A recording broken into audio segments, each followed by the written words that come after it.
இன்னைக்கு நிறைய பேர் சொல்கிறது என்ன, என் புருஷன் சரியில்லை, அவர் எதுக்கு நான் மதிக்கணும், ஒரு 10 காசு சம்பாதிக்க அவருக்கு கொடுப்பன இல்லை, கனம் வேணுமா? அவர் சம்பாதிக்கிற சம்பாதியத்திலோ அவருடைய செயல்களில் அடிப்படையில் கனம் அல்ல, அவருக்கு கர்த்தர் உங்களை அவர் கணவர் வச்சிருக்கிறார். உங்களுக்கு அல்லேலூயா, உங்களுக்கு அப்பாவா வச்சிருக்கிறாங்க, உங்கள் அம்மாவா. So because God has kept them, ஆண்டவர் தான் அந்த பொசிஷன் அவங்கள வச்சார். ஸோ அதனால அவங்களுக்கு கனத்தை கொடுக்கணும். ஆமென். தெரியல ஏன் ஆண்டவர் முதல்ல இதை பேசிகிட்டு இருக்கார். அல்லேலூயா. ஸோ யாருக்கு கனம் கொடுக்கப்படணுமோ தாராளமாய் அவர்களை கனப்படுத்துங்க. கர்த்தருக்கு ஊழியம் செய்கிறவர்கள் கனத்துக்கு பாத்திரவான்கள். ஆமென். அல்லேலூயா. ஆமென். ஓகே, ரொம்ப சந்தோஷம். கர்த்தருடைய வார்த்தைக்கு நேராக போகிறதுக்கு முன்னாடி எனக்கு பரிசுத்த ஆவியான நினைப்பூட்டின ஒரு வார்த்தையை உங்களுக்கு காண்பித்து, ஆதியாகமம் 18ஆம் அதிகாரம் 14ஆம் வசனத்துடைய முதல் வரியை மட்டும் நம்ம வாசிக்க போகிறோம். கர்த்தரால் ஆகாத காரியம் உண்டோ? ஹல்லேலூயா. எல்லாரும் சத்தமா சொல்லாமா? கர்த்தரால் ஆகாத காரியம் உண்டோ அப்படின்னா, ஆண்டவரால் முடியாதுன்னு ஒன்று ஏதாவது இருக்கா அப்படின்னா அப்படி ஒன்று இல்லவே இல்லை. ஏன்னா வானத்தையும் பூமியையும் உண்டாக்கினவர் அவர். ஹல்லேலூயா. இது எல்லாவற்றிற்கும் மேலே அதிகாரம் அவருக்கு தான் உண்டு. அவரால் முடியாது அப்படின்னு ஒன்று இல்லவே இல்லை. அதனால் உங்கள் வாழ்க்கையில் எப்பொழுதெல்லாம் உங்களுக்கு முன்பாக எதிர்மறையான நடக்காது, ஆகாது, கூடாதுன்ற வார்த்தைகள் வருகிறதோ அந்த சூழலை பார்த்து நீங்கள் கேட்க வேண்டிய கேள்வி இது. அல்லேலூயா. ஆமென். உனக்கெல்லாம் பிள்ளை பிறக்க வாய்ப்பே இல்லைன்னு மருத்துவர்கள் சொல்லியிருப்பாங்கன்னா அந்த சூழலை பார்த்து நீங்கள் கேட்கணும், கர்த்தரால் ஆகாத காரியம் ஒன்று உண்டோ? இந்த குடும்பம் முன்னேறி வர வாய்ப்பே இல்லை அப்படின்னு சொல்லுவாங்கன்னா அந்த இடத்துல நீங்கள் சொல்ல வேண்டிய வார்த்தை என்ன? அவங்க சொல்கிறதுக்கு ஆமா போட்டு அழுதிங்கன்னு வச்சுக்கோங்களேன், அதுக்கு நீங்கள் ஆமேன்னு சொல்கிறீங்கன்னு அர்த்தம். அல்லேலூயா. ஆமென். எதிர்மறையான வார்த்தைகளை கேட்ட உடனே நீங்கள் அமைதியாக இருக்கீங்க, தலையாட்டுறீங்க, அழுறீங்க, புலம்புறீங்கன்னா you are saying yes to that. No. இயேசுவின் நாமத்தில் அந்த சூழலை பார்த்து நீங்கள் கேட்க வேண்டியது என்ன தெரியுமா? என் கர்த்தராலே ஆகாத காரியம் ஒன்றுண்டோ? மலட்டு கர்ப்பமே கர்த்தரால் ஆகாத காரியம் என்று ஒன்றுண்டோ? ஆமென். தலைமுறை சாபமே கர்த்தரால் ஆகாத காரியம் ஒன்று உண்டோ? வியாதியே என் கர்த்தரால் ஆகாத காரியம் என்று ஒன்று உண்டோ? வறுமையே என் கர்த்தரால் ஆகாத காரியம் ஒன்று உண்டோ? அப்படி நான் எடுத்துக்காட்டா சில விஷயங்களை சொல்லியிருக்கிறேன். நீங்கள் சொல்லணும், உங்கள் சூழலுக்கு நேராக என் கர்த்தரால் எல்லாம் கூட. ஹல்லேலூயா. வறண்ட நிலத்தை நீரூற்றாய் மாற்றுபவர் நீரே ஐயா, நீரே. அவாந்திர வழியை தண்ணீராய் மாற்றுபவர் நீரே ஐயா, நீரே. வறண்ட நிலத்தை நீரூற்றாய் மாற்றுபவர், அவாந்திர வெளியை தண்ணீராய் மாற்றுபவர் நீரே. அப்பா உமக்கு ஸ்தோத்திரம், அன்பே உமக்கு ஸ்தோத்திரம். தேவன் குறித்திருந்த காலத்திலே அவனுக்கு ஒரு குமாரனை பெற்றாள். ஹல்லேலூயா. எந்த கூட்டத்துக்கு போனாலும் கர்த்தர் சொன்னதை செய்வாருன்னு சொல்றீங்க, ஆனால் செஞ்ச மாதிரியே எனக்கு தெரியலையேன்னு சொல்றவங்களுக்கு 2ஆம் வசனத்தை எழுதியிருக்கார் ஆண்டவர். ஹல்லேலூயா. நீங்கள் சொல்லும்போது நல்லா இருக்கு சிஸ்டர், பாடும்போது நல்லா இருக்கு, கேட்கும்போது நல்லா இருக்கு, ஆனால் என் வாழ்க்கையில் நடக்கலையே. பாருங்க எப்படி சத்தமாக வருது. சத்தியத்தை அடக்க முடியாதுல்ல. ஹல்லேலூயா. அடக்க முடியாமல் வெளியே வருது. நடக்கலையே சிஸ்டர். ஆண்டவர் 5 வருஷத்துக்கு முன்னாடி சொன்னாரே, கல்யாணத்துக்கு முன்னாடியே எனக்கு ஒரு பிள்ளை தருவேன் வாக்கு கொடுத்தாரே, இந்த திருமணமாகி இந்த வீட்டுக்குள்ளே வந்து முதல் ஞாயிற்றுக்கிழமை கர்த்தருடைய ஆலயத்தில் நான் நிற்கும் போது என்னோடு பேசினாரே, அவர் பேசினதற்கும் என் வாழ்க்கைக்கும் சம்பந்தமே இல்லையே அப்படின்னா அவர்களுக்கு பதில் சொல்லத்தான் கர்த்தர் 2ஆம் வசனத்தை எழுதி வச்சார். என்னன்னா, ஃபர்ஸ்ட் ஆபிரகாம் முதிர் வயது, நடக்கிறதுக்கு வாய்ப்பில்லாத வயதுக்கு வந்துட்டார் அவர். அல்லேலூயா. ஆண்டவர் எப்பவுமே நீங்கள் பாருங்க, அந்த அந்த அந்த எதிர்மறையானதை எழுதி வச்சு தான் சொல்றார். சும்மா சாராள் கர்ப்பவதியாகின்னு இல்லை, ஆபிரகாம் முதிர் வயதா இருக்கையில் அவள் கர்ப்பவதி ஆகி, ஏரோது அரியணையில் இருக்கையில் இயேசு பிறக்கிறார். Hallelujah. The more த மோர் உங்கள் லைஃப்பில் வந்து எதிர்மறையான சூழ்நிலைகள் அதிகமாக நீங்கள் பார்க்குறீங்கன்னா சீக்கிரம் இயேசு வெளியே வர போகிறாருன்னு அர்த்தம். அல்லேலூயா. ஆபிரகாம் வயசு கூடுது கூடுது கூடுது, ஆனால் வசனம் சொல்லுது எதிர்மறையான காரியத்தை பார்த்து நீங்கள் பயப்பட வேண்டாம். ஒரு காலத்தில் நானும் உங்களை போலத்தான், ஏதாவது எதிர்மறையாக நடந்தால் நானும் சோர்ந்து போய் உட்காந்துருவேன். ஆனால் இப்போ எப்படி ஆயிட்டேன் அப்படின்னா, கர்த்தருடைய கிருபையினால் எதிர்மறையாக ஒரு சூழ்நிலை வந்தாலே எனக்கு ஆசை, என்னை பற்றி யாராவது 4 பேர் பேசிட்டாங்கன்னா எனக்கு சந்தோஷமாயிருது. ஹல்லேலூயா. ஏன் சொல்லுங்கள், என்னை பற்றி 4 பேர் பேசினதுக்கு அப்புறமா தான் கர்த்தர் எனக்கு ப்ரமோஷனே கொடுக்குறாரு. The more people speak about me, the more I go out.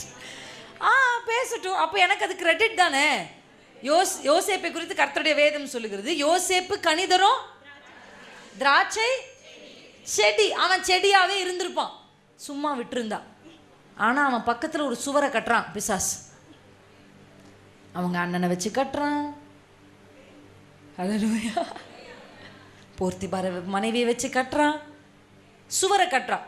நீ சும்மா விட்டுருந்தாலே அவன் செடியாக இருந்திருப்பான், நீ சுவரை கட்டி இப்போ அவனை கொடியாக்கிட்டே. ஹல்லேலூயா. யாக்கோபு கனிதரும் செடி, அவன் சுவர் மேல் படருவானா. ஹல்லேலூயா. அப்போ யோசிச்சு பாருங்க, நான் செடியாக ஓரத்தில் எங்கேயாவது ஊழியத்தை பண்ணியிருப்பேன், என் பக்கத்தில் சுவரை கட்ட கட்ட கொடியாயிட்டேன். இது என்னை பற்றி நான் சொல்லுகிற சாட்சி. இயேசு கிறிஸ்துவின் நாமத்தில் இப்படிப்பட்ட சாட்சிகள் உங்களுடைய வாழ்க்கையிலும் எழும். சாட்சி சொல்றத சாகிற வரையும் நான் நிறுத்த மாட்டேன். ஹல்லேலூயா. ஏன்னா இயேசு உயிர் தெழுந்தான்ற சாட்சியை சொல்லக்கூடாதுன்னே காசு கொடுத்து சேவகர்ல பிசாசுக்கு டெஸ்டிமோனி ரொம்ப பிடிக்காது. அதனால தான் அதை நான் சொல்லிக்கிட்டே இருப்பேன். நான் மட்டும் இல்லை, நீங்களும் சொல்ல போறீங்க. என் பக்கத்தில் கட்டின சுவரினால் தான் நான் கொடியானேன், இல்லைனா எங்கள் அப்பாவுடைய முந்தானையை பிடிச்சிட்டே நான் சின்ன யோசேப்பா இருந்திருப்பேன். சின்ன யோசேப்பா அதிபதி ஆக்கினதே அந்த சுவர் தான். செடியாக விடாமல் வந்து அந்த செடி பக்கத்தில் சுவரை கட்டி. நீ யோசிக்கலாம், என்கிட்ட காசே இல்லை, என்னை பார்த்து ஏன் பொறாமப்படுறாங்க, என் வீட்டில் ஒன்றுமே இல்லை, எனக்கு விரோதமாக ஏன் செய்கிறாங்க, என்னை விட அவங்க நல்லா இருக்காங்க, என்னை ஏன் வந்து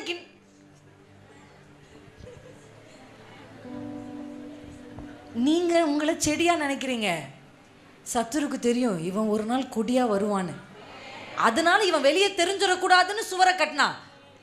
இவன் 8 அடி கட்டினா 8 அடிக்கு இந்த கொடி போகுது. த மோர் எவ்வளோ டாலராக சுவர் கட்டப்படுதோ அவ்வளோ கிரேட்டராக ஹையராக கொடி போகும்.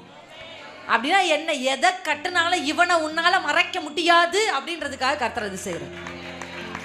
ஆபிரகாமே, உனக்கு முதிர் வயதா இருக்கையில் சாராள் கர்ப்பவதி ஆவாள்.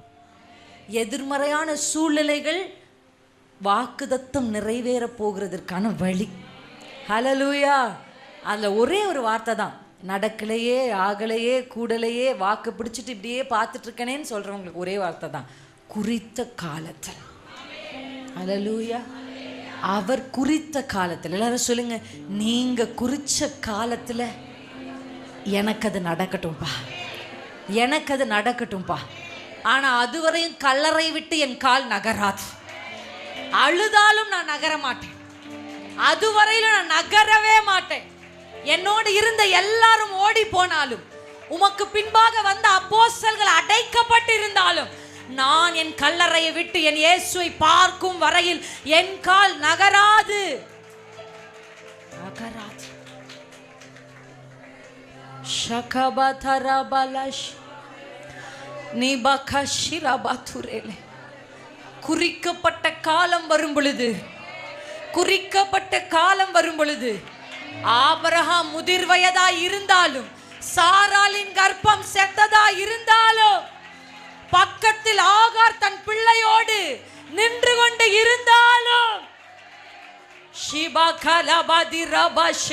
அவர் சொன்னபடியே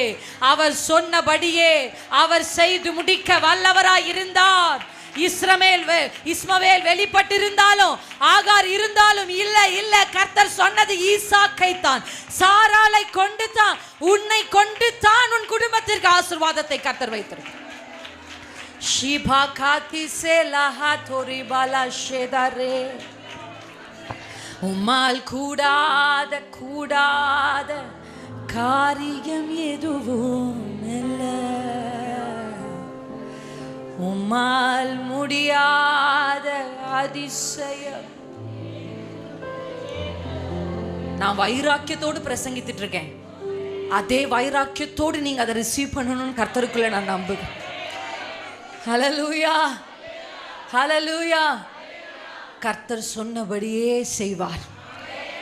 கேள்வி கேட்பவர்களுக்கு அடுத்த வசனம், சூழ்நிலை எவ்வளவு எதிர்மறையா ஆனாலும் அவர் குறித்த காலத்தில் அவர் சொன்னது நிறைவேறும். ஹல்லேலூயா, ஹல்லேலூயா. எபிரேயர் 11:11 உங்க நினைவில் நீங்க வச்சுக்கூடி ஈஸி. 11:11 ஹீப்ரூஸ், எபிரேயர் 11:11. விசுவாசத்தினாலே சாராலும் வாக்குத்தத்தம் பண்ணினவர்கள் உண்மையுள்ளவர்கள் எண்ணி கர்ப்பம் தரிக்க பலன் அடைந்து வயது சென்றவளாயிருந்தும் பிள்ளை பெற்றாள். ஹல்லேலூயா.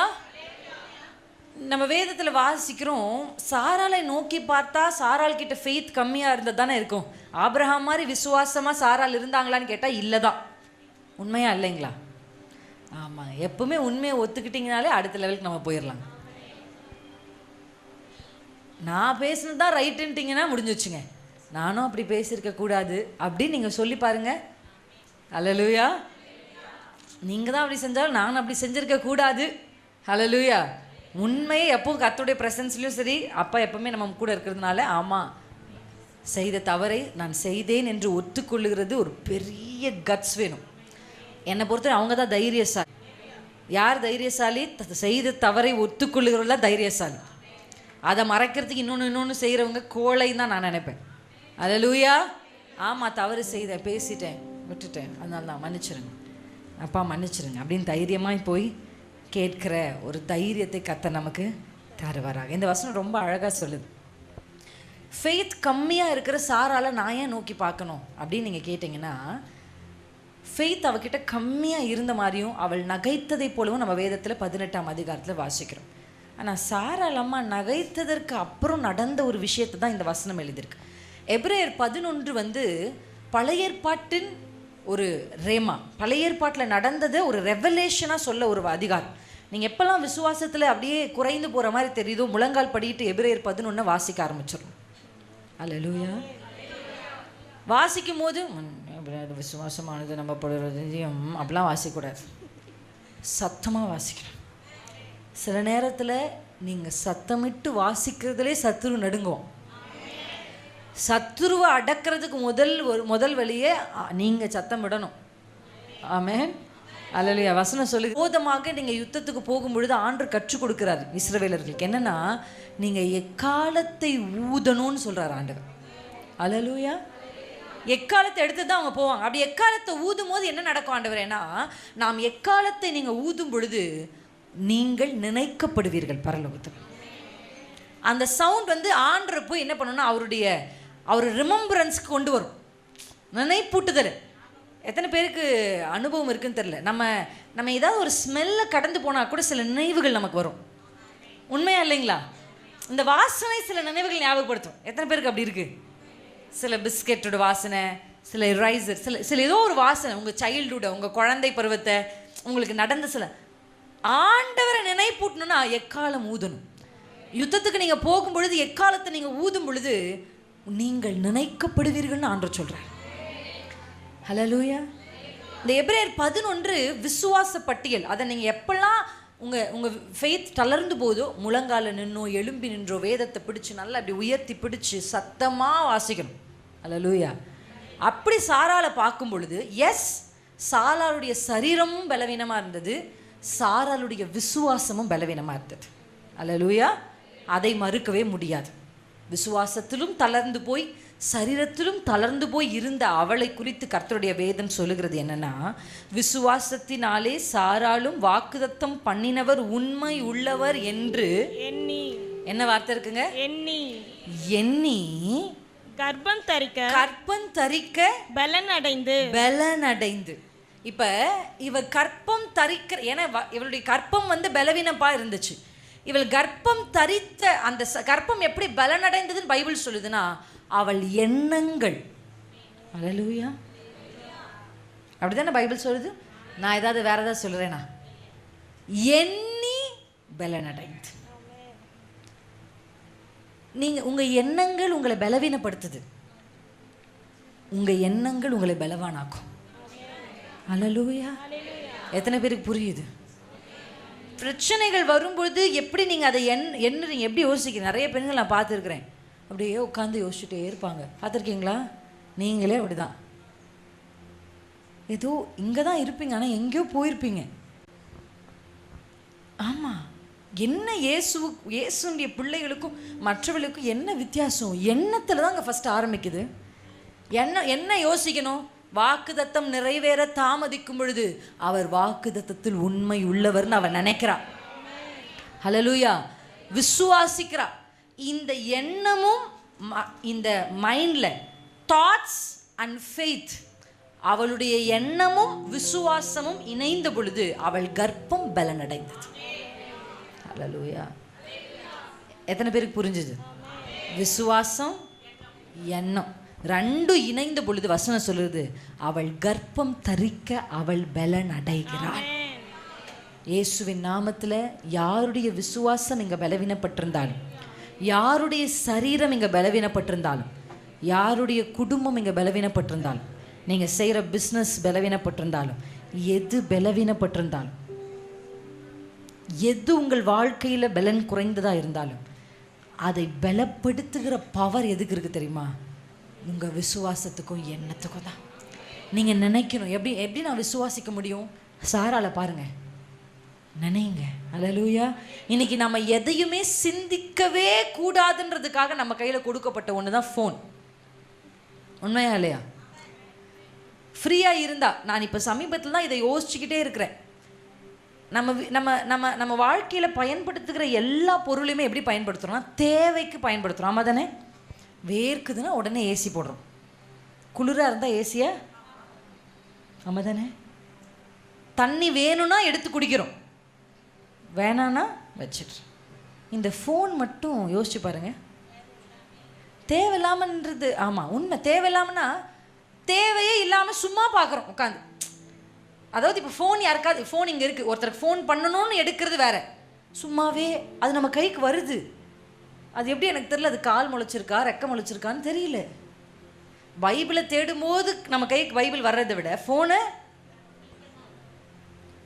ஜெபிக்கணும்னு நினைக்கிறதுக்கு நமக்கு இருக்கிறது இது நடக்குது. It's very practical thing.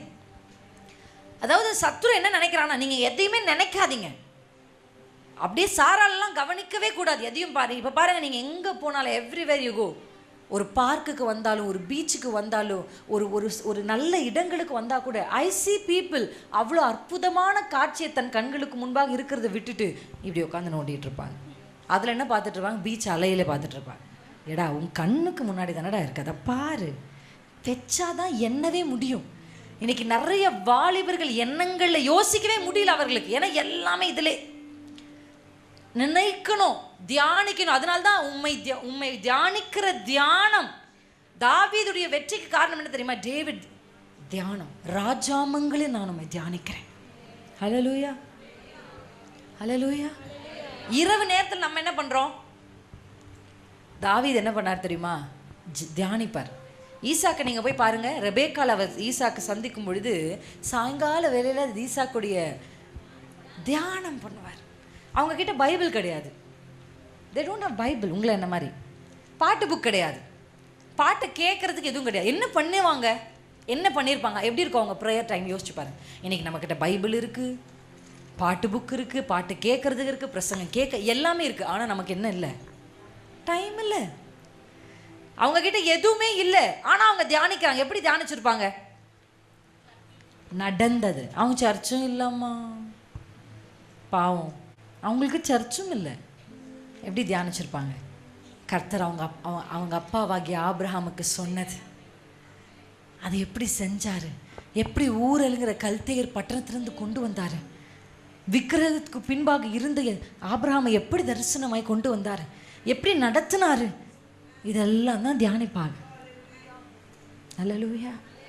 இன்னைக்கு நீங்கள் சொல்லுங்கள், ஜப அறையிலும் சரி, நீங்கள் வேக வேகமாக போய் எப்படி சமைச்சு கொடுத்து அனுப்புறீங்களோ, இன்றைக்கு ஜபத்தையும் நீங்கள் அப்படியெல்லாம் மாற்றிட்டீங்க.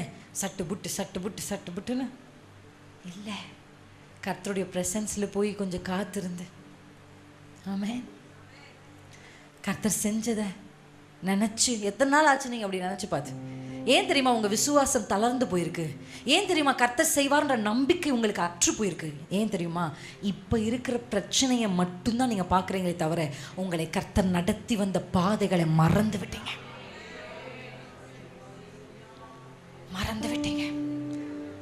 ஒன்றுக்கும் வழி இல்லாத போது உங்களை தூக்கி எடுத்து அவருடைய கரத்தை மறந்துட்டீங்க.